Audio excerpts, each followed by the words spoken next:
This is the room where you will spend 25 years of your life, yet for most people, the bedroom is biologically designed to keep them awake. We spend thousands on supplements, trackers, and medications while ignoring the toxic box we sleep in. Recent 2026 data shows that simple design flaws, from the paint on your walls to the air in your lungs, physically prevent deep rest. You don't need a prescription, you need to fix your environment. We will walk through the exact changes that turn a sleep-deprived bedroom into a recovery chamber. Most people sleep in a gas chamber of their own making. Fresh outdoor air has carbon dioxide levels of about 400 parts per million, but in a small bedroom, with the door closed and windows shut, that number skyrockets to over 2,500 parts per million by 3 a.m. Your rebreathed air creates a CO2 bubble around your head that forces your heart rate up and prevents deep REM sleep. Fire safety experts correctly tell us to keep the door closed to slow down house fires, while sleep scientists tell us to open it for air. The compromise is to keep the door closed for safety, but crack a window or use active ventilation. If you wake up groggy or with a headache, it isn't always dehydration. You might be suffocating. For decades, the standard advice was rigid. Keep your room between 60 and 67 degrees Fahrenheit. That remains true for most young adults because the body needs to drop its core temperature to initiate sleep. However, new research from Griffith University in early 2026 added a critical detail. For adults over 65, a room that is too cold stresses the heart. The study found that 75 degrees Fahrenheit was the sweet spot for older hearts to rest efficiently. If you are freezing yourself out because you read it in a magazine, stop and listen to your physiology. If you are under 60, aim for 65 degrees, but if you are older, a slightly warmer room might save your sleep quality. Social media loves the bedroom jungle look, where influencers claim that filling your shelves with snake plants and peace lilies will flood your room with oxygen. This is a complete myth. While plants produce oxygen, the amount is negligible. To change the oxygen composition of a standard bedroom by even 1%, you would need between 300 and 500 plants packed into that single room. Keep plants because they look good, lower stress, and make you happy, but do not buy them expecting an air purifier. If you overwater them, the wet soil can increase mold spores in the air and worsen your breathing at night.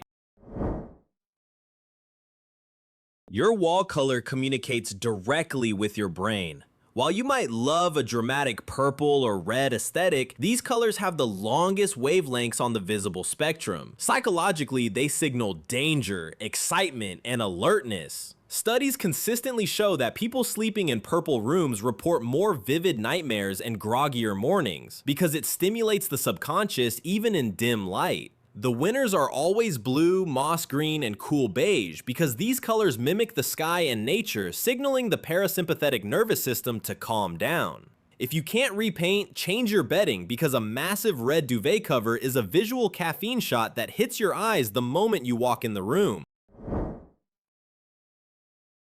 Most people buy pillows based on how soft they feel in the store, which is the wrong metric. You need to buy based on loft or height. If you sleep on your side, your pillow has one job: fill the exact distance between the tip of your shoulder and your ear. If the pillow is too low, your neck cranks down, and if it is too high, it cranks up. This misalignment pinches nerves and wakes you up. Grab a ruler to measure that gap, because that is the loft you need. Side sleepers typically need 5 to 7 inches of firm support, while back sleepers need much less, usually 3 to 4 inches, just to support the cervical curve. Stop guessing and start measuring. Foam changed comfort, but early versions created a heat crisis. Your body acts like a radiator at night, and dense foam absorbs that heat and reflects it right back at you, raising your skin temperature and pulling you out of deep sleep cycles. If your mattress is more than 10 years old, you are likely sleeping on a heat sponge. Modern 2026 standards prioritize open cell structures, latex hybrids, or grid technologies that allow airflow. If you can't afford a new mattress right now, look for a wool or bamboo mattress topper.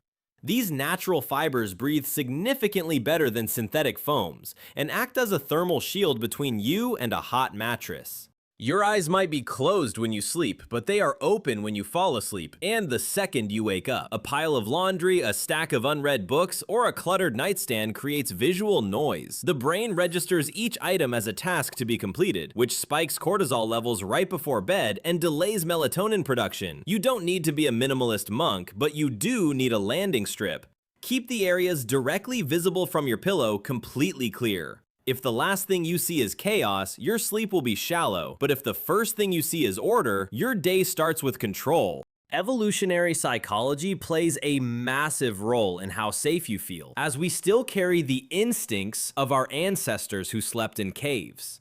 The most anxious position for a human is sleeping with their back to the door, or sleeping where they cannot see the entrance. This triggers a low-level fight or flight vigilance that prevents you from entering the deepest stages of sleep. This is often called the command position. You want your bed placed so you can see the door without being directly in line with it. If your room layout makes this impossible, place a mirror so you can see the reflection of the door from your pillow. It sounds silly, but your lizard brain will thank you. We are halfway through the list, and if you've already spotted a mistake in your own room, like that pile of clothes or the purple walls, hit the like button so we know which design flaws are the most common. It helps us see what real homes look like. Now we will talk about the one device you probably have on your nightstand that destroys your brain's association with rest. Your brain is an association machine. If you answer emails, take calls, or stress over spreadsheets while sitting in bed, your brain tags the mattress as a stress zone. When you lie down to sleep, your body physically prepares for work by increasing alertness and tension. This is one of the hardest habits to break, but it is non-negotiable. Remove the desk from the bedroom if possible. If you must have a workspace in your room due to size constraints, visually separate it using a folding screen, a curtain, or even just turn the chair around so you can't see the computer from your pillow. Never bring the laptop into the bed itself. Mirrors expand a room, but they can sabotage sleep if placed incorrectly. The issue is movement. Our peripheral vision is highly sensitive to motion as a survival trait to detect predators. If you have a large mirror facing the bed, every time you roll over, your brain registers a flash of movement. It doesn't know it's just you, it just sees something moving and jolts you into a lighter sleep stage to assess the threat. Cover the mirror at night or position it on the same wall as the headboard so it isn't in your direct line of sight. If you wake up with your heart racing for no reason, check what your mirror is reflecting. Temperature gets all the attention, but humidity is the silent regulator. If your bedroom air is too dry, common in winter or with heavy AC use, your nasal passages dry out. This forces you to breathe through your mouth, which increases snoring and causes you to wake up with a sore, parched throat. Conversely, high humidity promotes dust mites and mold. You want to aim for that Goldilocks zone of 40 to 60% humidity. A cheap hygrometer costs $10 and tells you the truth. If you're below 30%, a humidifier isn't a luxury item, it's a medical necessity for keeping your airway lubricated and open all night. The worst thing you can do at 9 p.m. is flip on the big light.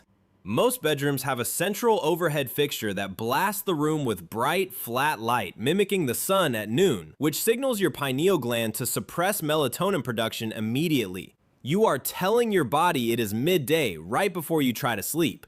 The fix is lighting layers. Use lamps that sit below eye level with warm tone bulbs, ideally 2700 Kelvin or lower. Red tinted smart bulbs are even better. Your bedroom should feel like a cave by sunset, not an operating theater.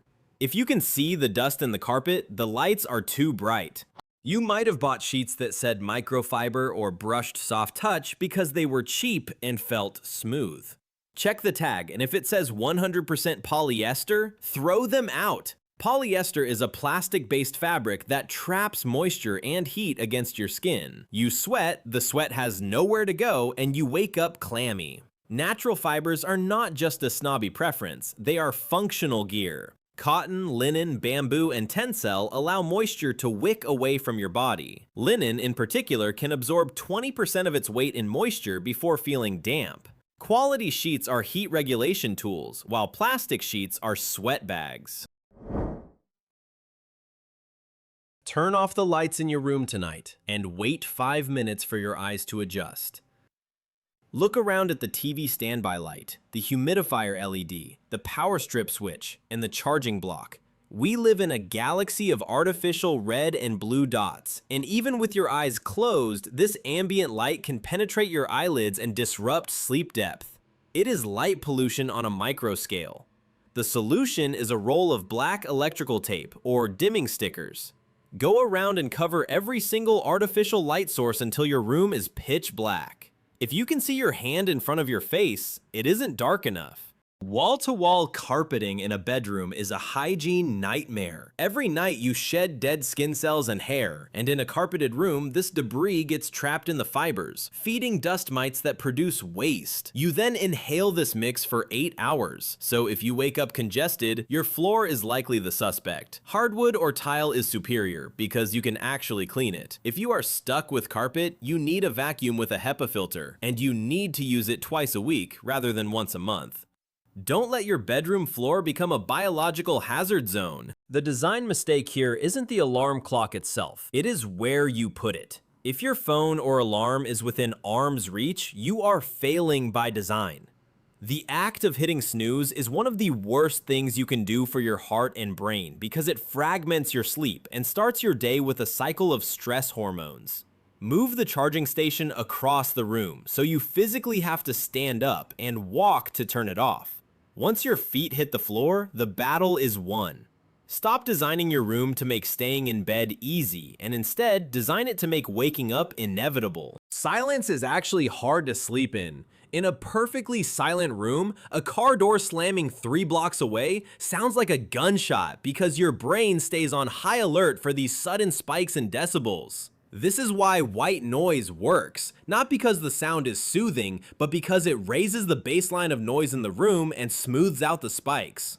A fan, an air purifier, or a sound machine creates a consistent sonic blanket that masks the random creaks and bumps that otherwise trigger your wake response. You aren't trying to eliminate noise, but rather eliminate sudden noise. Your bedroom is not a storage unit, an office, or a cinema. It is a biological recharge station. You don't have to fix everything we discussed overnight. Start with the lighting, then clear the clutter, and finally check your air quality. Small changes to your physical space compound into massive improvements in your energy and health.